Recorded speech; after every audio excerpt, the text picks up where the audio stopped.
mga nagbibigay ng security analysis. At dati siyang nabilong sa PME Class 83. As far as we know, Baron of the class ito. What does it mean, Baron? Ibig sabihin siya po ang Captain of the Cadets. Siya ang namumuno.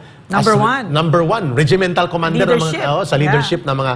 At classmate niya, ang marami sa 83 na mga siga at sikap.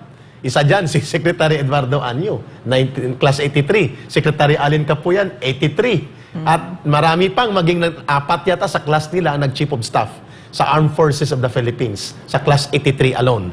May kakasama po natin sa isang mainit at nagbabatikabong talakayan ang kinikilala nilang si Dado o si Captain Clemente Enrique. Sir Dado, welcome sa Pilipinas Nating Mahal with Ka Eric and Ma'am Lorraine Badoy. Morning, sir. Wala kang audio, Nakamute sir. ka, sir. Audio, sir, audio. Sir, nakamute ka. Sir, audio mo, sir. Sir, nakamute ka. Okay, ulitin natin kay Dado. Sir Dado, ulitin natin ang pagbati. Good morning sa inyong dalawa. Good morning, Pilipinas. Sa wakas, mabati ko kayo on air.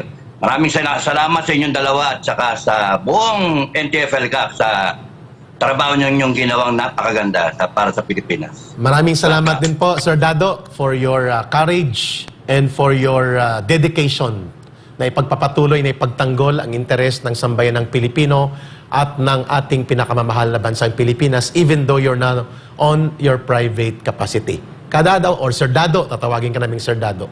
Dado na lang. Sige, gaano kahalaga po ang ganitong mga nangyayaring na isisiwalat po nila Miss Maharlika at marami pang sources sa social media na kailangang harapin ng Pangulo ng Bansa in order for the people's trust and confidence to the integrity of the government and the leadership will be restored. How important these serious issues must be confronted by the President head and square. Sir Dado, please. Napaka-importante talaga na harapin ng presidente at sagutin niya lahat ng issues na pinupukol.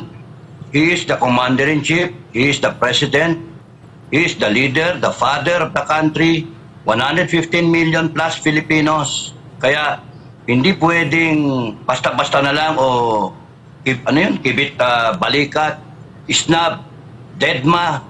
Hindi pwedeng ganon.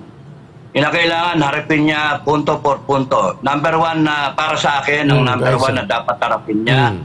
Bakit may issue sa kanya on drugs? Dapat harapin niya yon. Bakit may issue sa yung sinasabi na nagjujut siya, nagdudurog siya, bangag siya. Ang dami nang pinupukol sa kanya na salita na nakakalungkot kasi binoto ko siya eh.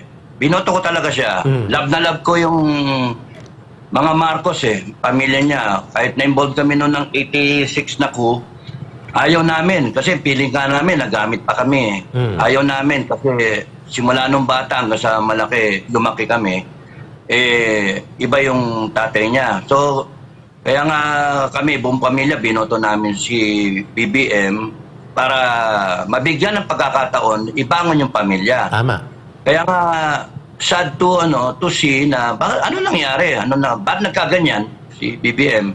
Kaya dapat, ang number one na sagot doon, hindi yung sabihin niya, peke yung sinasabi, peke si Maharlika, o peke yung, yung drug report na yun, o peke yung tao, splice, o whatever. Harapin niya. Yung, magpa-drug test siya. Honest to goodness. Drug test. Nakita ng publiko. At kung nag-negative, we move on. Kung may nilabas pang mga ebidensya, harapin. Ang isa pang dapat harapin niya, bakit siya yung binoto ng taong bayan, bakit yung asawa niya ang kwento nagpapatakbo? O si Lisa. Romualdez. Si Romualdez. Oo. Sir Dado, makat ka lang namin. Yes. Very valid ang point na sinasabi ninyo because it already borders not only to the competence, fitness, mentally, psychologically of the President, but also including morally as well as legally na kung pwede pa ba siyang manatili bilang Pangulo ng Bansa dahil dito sa very serious mga scandalous report of his involvement to drug abuse.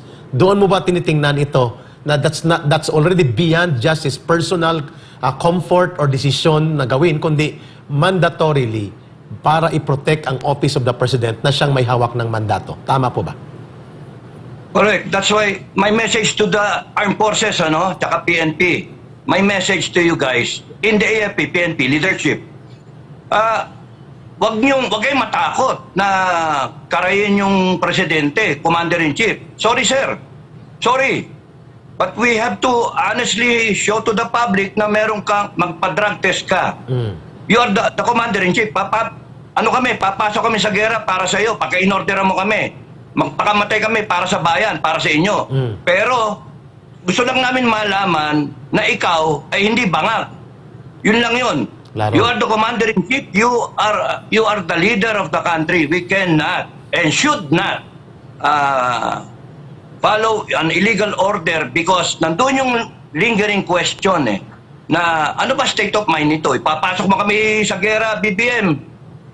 Okay lang yun, di kami natatakot, di kami duwag. Pero yung desisyon na pumasok tayo sa gera, yung desisyon na nandyan ang mga kano, yung desisyon na anytime, one time, big time, magkaroon ng gulo dyan, and then mag-declare ka ng gera, ma-invoke yung MDT, gusto lang namin na ikaw ay nasa tamang pag-iisip. Claro. Ikaw ang presidente, ikaw ang commander-in-chief. Hindi pwedeng, hindi pwedeng hula-hula lang, hindi pwede yung yung haka-haka, may bintang-bintang. It's a serious allegation and you have to address it, Yes. Mr. Sir. President. Yes, Sir Ma'am. Captain Dado. Thank you, sir. Thank you, sir. Yeah, Oo, ma'am. you've said all of this, diba, that you want him to undergo all of this. But after almost 2 years of him being president, what is your assessment of this man? Is he fit to still lead this country? Does he have it in him? It is a serious question. Go ahead, sir.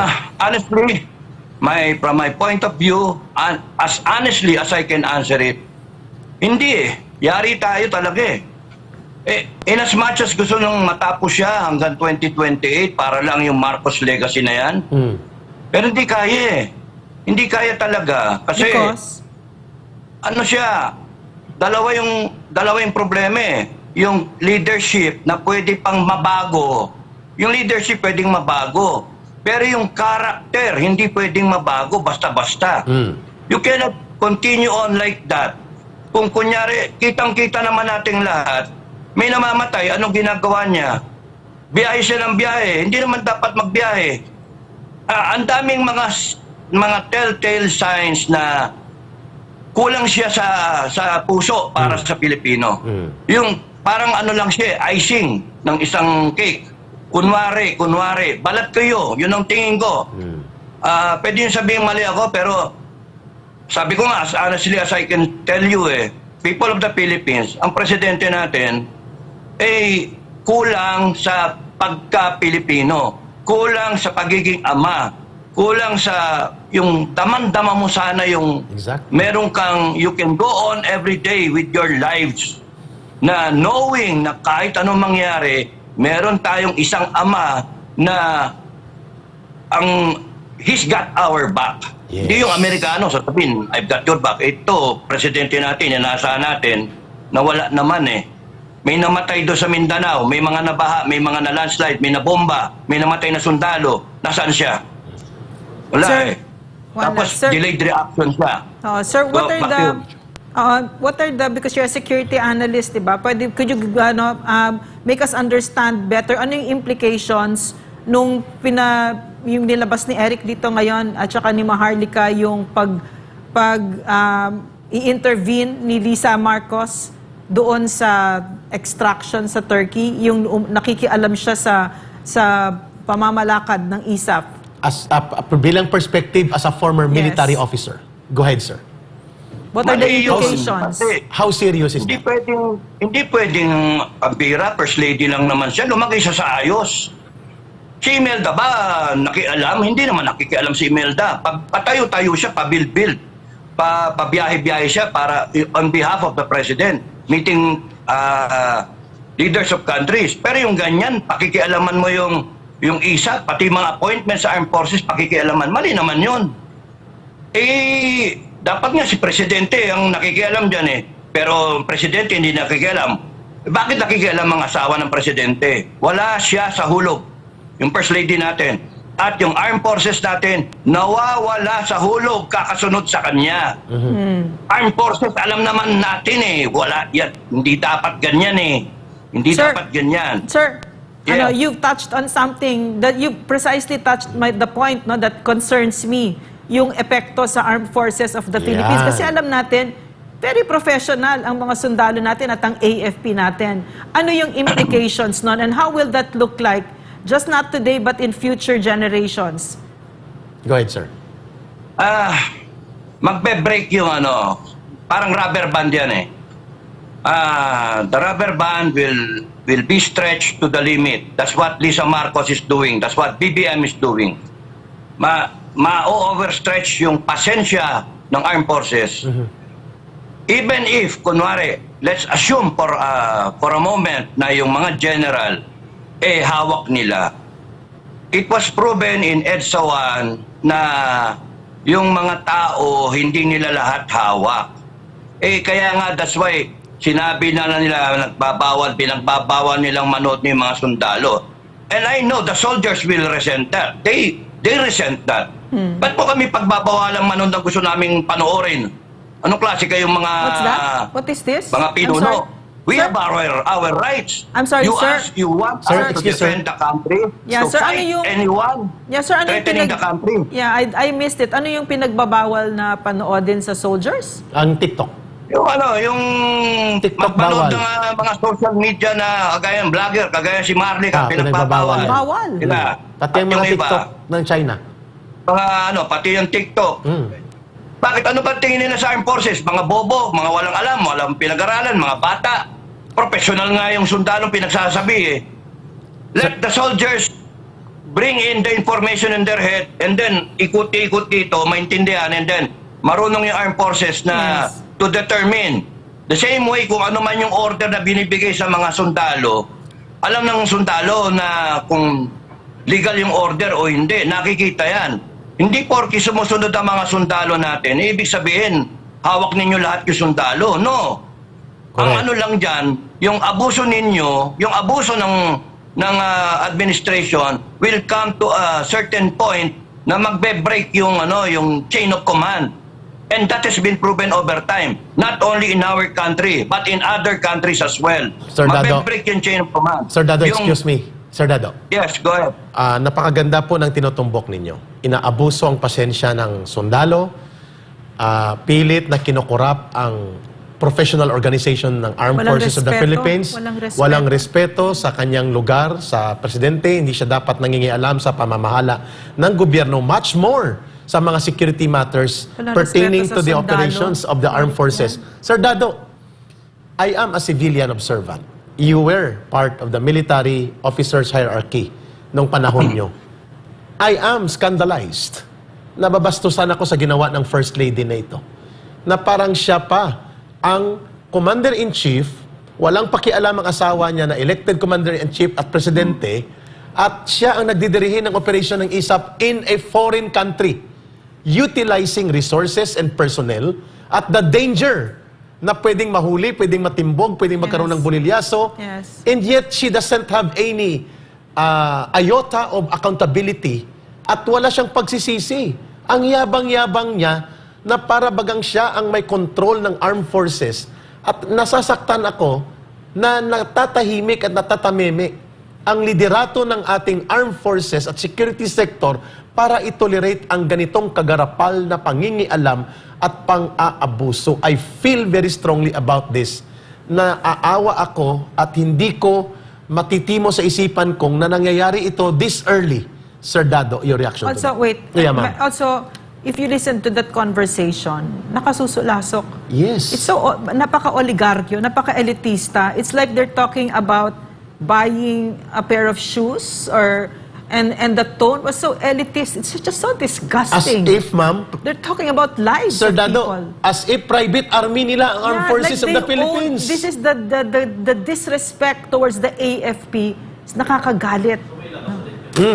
Sir Dado, Kung gusto mo galing- pakinggan o gusto mo mag-react? galing mayaman ugaling pag-aari nila yung kasundaluhan. That's because meron pera na dinatanggel, no? Tama. Di natin alam, di na tayo witness dyan. Pero yung kilos na ganyan kasi, para sumunod yung armed forces, is either operan ka ng promotion, magandang assignment, or merong money involved. Tapos nun, kung wala man ng ganon, ang ang armed forces sumusunod lang. Sabi ko nga up to a certain point, susunod ang armed forces.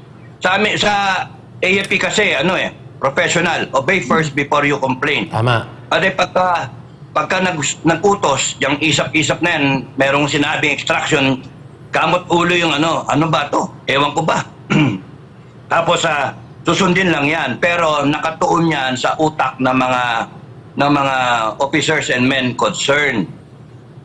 Lahat yan, marerecall pagka kinakailangan na sa takdang oras, isa-isahin niya na talagang sasabihin ng mga involved na tao and reason for breaking the chain of command. Sana wag mangyari. Sir Dado, excuse me, Sir Dado. Sir, hold your line. Ma'am Lorraine, with your indulgence, Sir Dado, muli nating ipaparinig so that you will react immediately dito sa very scandalous audio recording na ito. Go ahead. So dyan sa galit na galit sa akin, dahil expose natin na ang kanyang pagiging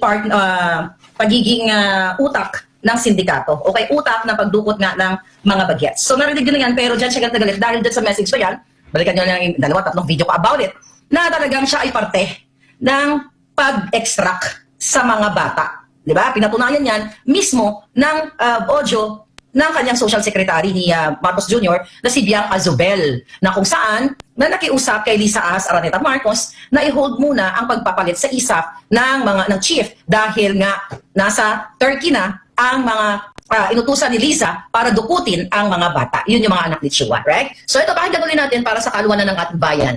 Liz, hi. Sorry to bother you, but I just got a call from Thor, and they're a bit concerned because they've gotten an order now that the chief of ISAP is supposed to be changed by Tuesday, and there are people that are out to do some extraction. If it's possible to just keep the ISAP as is daw para hindi magulo yung extraction kasi 2 weeks pa yata or something like that. Or please call Thor. I might be saying the wrong thing. Ayaw pansinin ng Kongreso at Senado. Paano papansinin yan? Even the Department of Justice. Wala nang dahil hawak ni Lisa yan. Sabi ko nga mga kababayan, ito ay what? High crime ito. High crime na ang First Lady ay nakialam sa pag-kidnap. Narinig niyo mismo sa kanyang social secretary na si Bianca Zubel ang salitang extraction. Hi Louie, how are you? I'm here in Bacolod, campaigning for my hubby look with Marie Chris and a bunch of gay people. But anyway, the reason why I called you is I have a favor to ask you. We gave all the documents na to Mila, but syempre iba pag tumawag ka. A good friend of ours, Francis Chua, basically has a problem in Istanbul, in Turkey, so he went to court.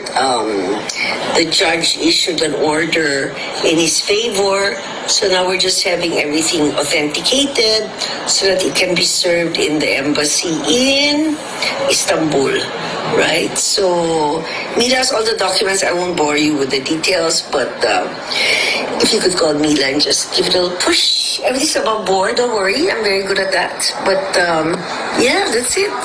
So I hope to see you soon. Liz, hi. Sorry to bother you, but I just got a call from Thor, and they're a bit concerned because they've gotten an order now that the chief of ISAP is supposed to be changed by Tuesday, and there are people that are out to do some extraction. If it's possible. So dyan sa galit na galit sa akin, dahil expose natin na ang kanyang pagiging... Sir Dado, nakakabahala, nakakasolasok ito, your reaction to this. Oo. Dapat yan imbestigahan talaga. To give, in fairness naman kay Lisa, First Lady, Maganda may imbestigahan niya ng Senado o kinakaukulan na body, na institusyon para to give her side. No? Butang-buta siya eh. Paano? Para Huling-huli. makita kung ano ba talaga yung nangyaring extraction na yan. Bakit ka para ka naman bossing talaga ng mga Isap. mga sundalo eh, no? Pangit eh. Maganda malaman magkaroon ng investigasyon. At saka wag executive session. Yes. Talaga makakita ng tao para kung merong mang natitira pa na avenue para makapag-explain siya to tell her side nga at para mapasinungalingan yung exposure na yan, o di maganda, harapin niya yung investigasyon. Problema dito sa Pilipinas, investigasyon, wala rin nangyayari, di ba? So, ang gusto ko na stress, Go ahead, sir. ginagawa ni Lisa na yan, that's one thing, ito lang yon. Nandito si BBM, yan, ito si BBM. Whatever happens to this country, good or bad, BBM is supposed to be responsible as the President of the Republic and as the Commander-in-Chief, Exactly. as the father of the Filipino people for 6 years. Exactly. Magdadalawang taon pa lang siya, ang dami ng issue against him. Ang dami ng pagkapalpakan. So, lahat na nangyayari na yan, yung pagkakalat ni Romualdez. Isa pa yan. Romualdez, Tamba. Oh, yung pagkakalat sa PCSO. Isa pa. Yung kalat sa Resolution 10 sa Senado, Congress, Chacha. Lahat yan responsable si BBM. Hindi pwedeng, hindi ko alam. Hindi pwedeng, hindi, mabait talaga si BBM eh. Mabait yan. Pagkakilala ko dyan, mabait eh. Hindi pwedeng sabihin yung argumentong mabait siya. Eh, so what kung mabait siya? Eh, siya yung binoto ng tao. Exactly. Siya dapat, he should be responsible Tama. for what the whole government, for that matter, does or fails to do. And very obvious, he is failing the Filipino people. This government is failing the Filipino people. Yun yung pagmamahal nga ng bigas eh, pangako pa siya, hindi naman pala niya kayang ayusin. Responsable siya doon, hindi pwedeng sabihin, kasalanan niya ng ng DA eh. Hindi, kasalanan yung mga rising prices, kasalanan niya na lahat. Yung EDSA na yan, kasalanan niya ng mga nasa traffic. Eh, tinanggap mo yung posisyon eh, tumakbo ka eh. Correct. Yun ang problema mo eh. And anyone in this country who wants to run for a public position, lalo na kung national, make sure na kaya niyong gampanan yung responsibilidad na ipapato sa inyo ng tao. Hindi yung titulo lang ang kukunin ninyo. Tama. Sir Dado, Tapos nun, pangalan. may isang tanong pa dito na tapos pumasok. nun, Sir Dado. ngayon, isasabak ninyo yung Pilipinas sa gera. Sir Ano Dado, ba? excuse me. Yes, go ahead. Ikaw nag-expose, nakita namin, maganda yung paliwanag mo. Hinahayaan niya yung pinsan niya na si Speaker Martin Romualdez na makipagsabwatan sa totoong kalaban ng gobyerno. Sa totoong nagpapabagsak at nagwawasak ng ating bayan, ang CPP, NPA, NDF inside Congress. Sinabi mo, itong mga CPP, NPA, NDF, hindi lang may armado sila, may mambabatas pa. At ngayon, bidang-bida sila through Martin Romualdez. How serious is this? Kapag ang gobyerno, ang isang paksyon ng presidente ay nakikipagsabwatan sa mga kalaban ng bayan. Alam nyo, ano yun eh, insulto sa atin lahat yun eh, yung pinagagawa nila. Sino bang gago nagsabi niya, Sige. Sino bang loko-loko nagsabi niyang yung pistok na yan? Sinong loko-loko yun? Ang sarap batukan, ang sarap sampal-sampalin na ganyan eh. Eh, NTFL-CAC nagtrabaho. Si Duterte nagtrabaho, inayos yan. Yung Armed Forces nagtrabaho. 50 taon nga mahigit eh. Ang dami. Galing ako sa libingan eh, 53,000 yung nakalibing doon eh. Kita niyo yung ang daming sinirang buhay niyan. And here we are, nakikita natin, napapanood natin, na yung tatlong na yan, party list na yan, tatlong congressmen and women, binubuhay pa nila. Kung ako lang masunod dapat nga buwagin lahat ng na yan eh. Pwede. Tanggalin na sila eh. I-outlaw talaga eh. Kasi babalik na naman sila. Tama. Ang daming sinirang buhay ng mga kabataan, yung CPP-NPA. Kami mismo, nakita namin Yes. kung mga 15 anyos, 19, 17, namamatay. Yung iba nga sinasabi ko, wag nang patayin eh. Sayang eh. Muntik pa kaming mamatay dahil nakawala eh, nakakuha ng baril eh. Buti na, pinakain namin at hindi kami nag-decide na lang na kunin yung baril. Eh, napatay siya ng gwardiya ko. Pero you see, sayang yung buhay. Kailan lang, yung lawyer. Oh. Yung lawyer na... Sa Cebu. Sa Bohol. Ano eh, sayang na bata eh. Why? Kasi nga, yung mga kabataan, they fall prey sa recruitment nitong mga animal na to. And then, ngayon, pipistok tayo from a position of strength, bigla tayong bababa, 1-8 na lang ang armadong grupo. Dapat ang diskarte na lang dyan, ano tayo, yung amnesty na lang. We give them livelihood, we bring them back to the fold na madali sa kanila ma-integrate, ma-reintegrate sa society. Yung ganun ba? Pero yung peace talks, para saan yung kalukuhan na yun? Ay, kalukuhan, mali yun, mali yun. Klaro. Kaya nga, mali talaga rin tong mga kongreso, mali rin tong mga politiko. You see how, ang tingin ko nga dyan, yung sinabi ko minsan yung kung kaninong sinabi ko, yung nadinig ko yan eh. One reason why I got out of the service is nadinig namin, mismong mga senator at that time, sinasabi ng senator, Mrs. President, kay panahon ni Cory Aquino, we need precisely the CPP-NPA para yung armed forces ay hindi mag-isip ng kudeta. Yun ang dahilan. Palakasin natin, hayaan natin lumakas yung mga yan. Para busy yung armed forces na kakalaban sa mga NPA na yan. Grabe. Eh, baka bumabalik tayo dun eh. Pistoks tayo, pistoks. Lalo nga natin, yung pistoks, walang mangyari. When there is peace, nagpe-prepare lang for war. Ang rebound niyan, malakas sila. Sir. Tapos nun, mayroong mga member sa Congress. Sige-sige silang kuha ng pondo at bumabalik sa kanila. Tapos gusto, tanggalin yung pondo ng NTFL Cup. Yes. Ano ba Sir. yung klaseng mga kalukuhan natin? Yes, ma'am. Go ahead, Sir, ma'am. may And we tanong. are paying them. We are paying this congressman. Back to you. Yes, sir. So you said no na baka bumalik ulit 'yon, 'di ba? Yung CPP, NPA, NDF. Pero may tatanong ako sa iyo. Go ahead, ma'am. No? Now, we ask this to each of ourselves and each of our citizens. Papayag ka pa ba, sir, na babalik 'yan? Ang CPP, Hindi. NPA. Hindi na, 'di ba? So hindi na. Hindi. Okay. Klaro.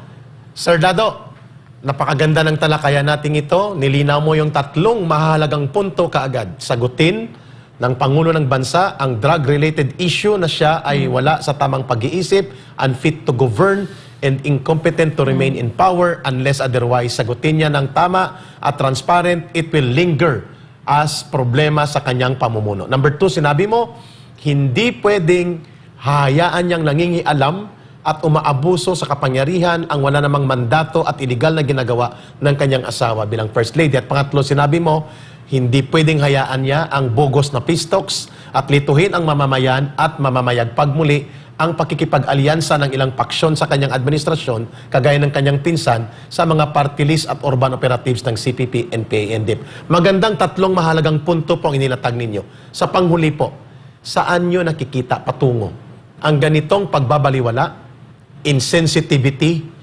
elitist kind of posturing, walang pake dahil nasa poder na, bahala kayo, ang taong bayan ay madali namang lokohin. How do you view, where are we going from here, Sir Dado? He will not finish his term. That's how I look at it. He will not finish his term. The only way out, tatlo, para sa kanya. Mag-martial law siya. Mag-declare siya ng gera. Mag-good governance siya. Meaning to say, good governance, sagutin niya lahat ng issues ng taong bayan. I-address niya sincerely with the holiest heart na walang, ayusin niya yung problema ng taong bayan. Lahat ng ini-issue, asawa, huwag ka na muna makialam dito. Akong binoto ng tao, hindi ka, tumahimik ka. Shut up, First Lady. Kung kaya niyang gawin yun, baka mabatukan. Tapos nun, sorry BBM pero yun yung totoo eh. Tapos nun, yung martial law at saka yung gera. Ang solusyon, ang sa akin, Armed Forces of the Philippines, PNP or MUP, no? For the sake of this country, pagka inutusan kayo, inutusan niya nag-declare siya ng martial law at nag-declare siya ng gera, you do not obey. Break that chain because you cannot follow an illegal order. Bakit illegal? Eh, illegal nga yung droga eh. Eh, na-under the influence of droga. Tapos susunod kayo, Commander-in-Chief. Sige, sumunod kayo.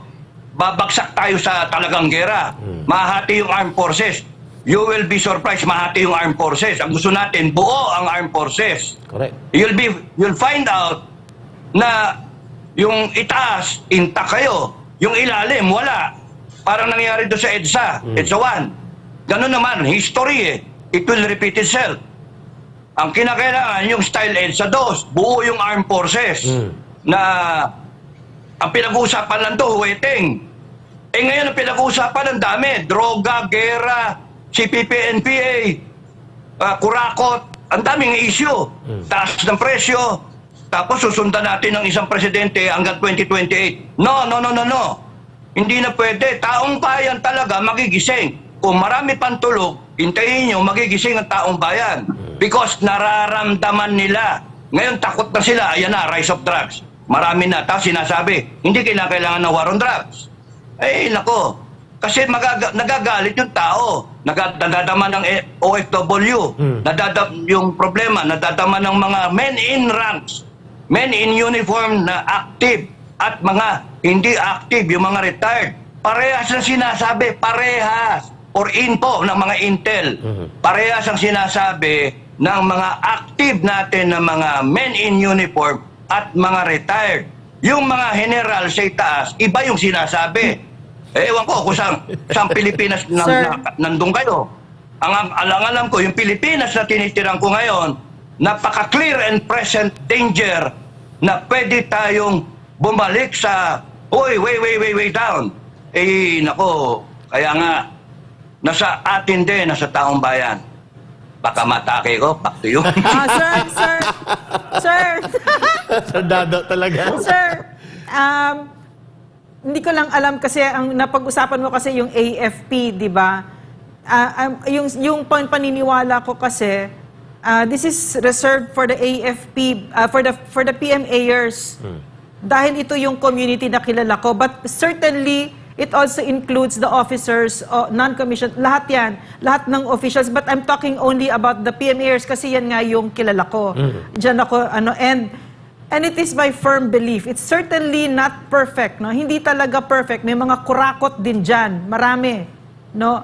But in my opinion, and from what I've experienced, now from my own husband as well, that these are men and women of honor and principle. Yes. And the vast majority cannot be bought with money, not even with position. So pagdating sa Pilipinas nating mahal, nakasandal tayo sa kanila. Eric and I experienced it. Yes. Natakot ang napaka-corrupt, napaka-arrogante na kongreso Yes. at pinakawalan kami dahil sa boses Ng ng PMAers. So, syempre kasama din, ayaw natin ng elitism. At some of my closest friends like Colonel Frank Saison, Yes. I really admire General even non-PMAers. Macanas. General yes, Macanas. General Macanas. No? Talagang, but ito talaga yung my closest friends kasi. So, I would like for you to comment on that kasi yan ang paniniwala ko. Pag dinanggal mo ang pera na itong mga kurakot na nasa gobyerno ngayon, like si Tambaloslos, yan lang yung alam nila eh. Pera, puro pera, pamudmod, binibili nila. Pero titigil yan sa, hindi yan uubra sa PMAers. That will be our final question and that will be also your final message, Captain Dados. Ano ang balik ng PMAers sa taong bayan na nagpaaral sa kanila? Go ahead, sir. I have asked also some of my classmates, and some of the underclassmen, some of the upperclassmen. Hati eh. Yung iba, go on. You're doing it right. Sabing ganon. Di namin kaya yung kaya mong gawin. Gawin mo lang. May encouragement pa eh. Sabi ko, sir, pagka nakulong ako, sabihin ko, kayo yung mastermind. Hindi, wag. Okay, seriously, it's not about PMAers. It's about the country na meron tayong PMAers, non-PMAers, meron tayong sundalo. In Yes. fact, yung mga general, na mga PMAers, non-PMAers, mga officers, non-PMAers, non-PMAers, mag-isip kayo. Maraming sundalo kaysa sa inyo. Ang na-experience namin noong 1989 po, where I was a negotiator, sinasabi ng mga officer na nandun kami at magsusurrender na, mag-go back to barracks na, nagkamali yung isa, hindi ko na sabihin yung pangalan, pinatatanggal yung barrel, yung bala, yung magazine ng Armalite. Sabi, remove your magazine, tanggalin yung naka-chamber na round. Tapos, bakit sir? Sabi ng mga sundalo. Ang sagot ng mga kasama kong opisyal, 6 kami, kasi mag-surrender na, babalik na kayo ng barracks. Nagdabugan yung mga sundalo. At pagkadabog na ganyan, sabi ng mga sergeant major, PI, kung ayaw ng mga opisyal natin, kung wala na silang mga B, kami na lang ang maglilid. Sigaway mo sundalo, yay! Ganon. That's the danger. Officers and men, both active and retired. Yes. Do not let na umabot tayo sa punto na yung mga sundalo natin active at mga retired, ang mga tiniente, yung mga kapitan o yung mga major, maisip nila maramdaman nila yung bigat ng responsibility. Nakikita nila yung nangyayari. Hindi sila bulag. May pamilya rin sila. So kung kayo makabayan din itong mga to, nasa frontline sila. Kaya they might think na kung ayaw ng mga general at ng mga colonel, bla bla bla, na kumilos at ipakita yung kanilang nationalism, sila na lang ang magdadala ng bansa. That's the dangerous part. Kaya nga, Tama. you have to speak up, mga AIR, non-PM mayor, you have to show na kailangan mag-face off tayo, sabihin na kung sino you divide the line. Sino ba dito yung kurakot? Sino ba dito yung yung nakikita na mali yung gobyerno? O doon tayo sa tama lang. Huwag na natin sabing mali yung gobyerno. Meron kasing in fairness, meron ding tamang ginagawa itong gobyerno. Tama naman. We accept that. Pero yung timbangin mo, mas maraming, kung titignan mo yung value, mas maraming maling ginagawa kaysa doon sa tamang ginagawa. Itong isang maling ginagawa na lang tayo, mapapagera tayo, delikado na yun eh. Ang layo na kagad ng lamang sa timbangan. Yung mga iba pa, all lump together. So, ang kahit kayo mga retired na, mga MUP, AIRs and non-AIRs, ang dyan, even kayo tumatanggap ng pensyon, isipin ninyo na yung kahit retired kayo, yung pensyon ninyo na nakukuha ay galing sa kaba ng taong bayan. Tama.